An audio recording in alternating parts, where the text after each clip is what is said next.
Mercoledì 15 maggio, San Simplicio. È il 136esimo giorno dall'inizio dell'anno, ne mancano 230 al termine. Il sole sorge alle 5:40, tramonta alle 20:35. La luna si leva alle 12:16, tramonta alle 2:27.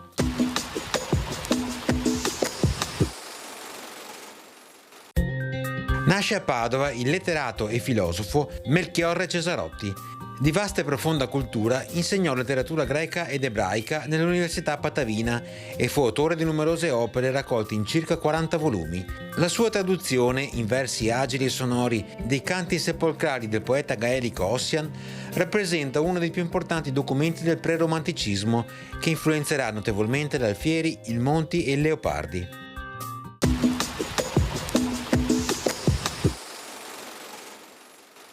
Le previsioni per domani permangono condizioni di tempo perturbato. Inizialmente saranno probabili precipitazioni sparse, specie sui settori orientali, poi nuova estensione dei fenomeni a tutto il territorio regionale, con frequenti rovesci e temporali. Si tratterà ancora di precipitazioni consistenti tra prealpi e pianura centro-settentrionale, limite della neve oltre i 2800 metri, temperature minime senza notevoli variazioni, massime in ripresa.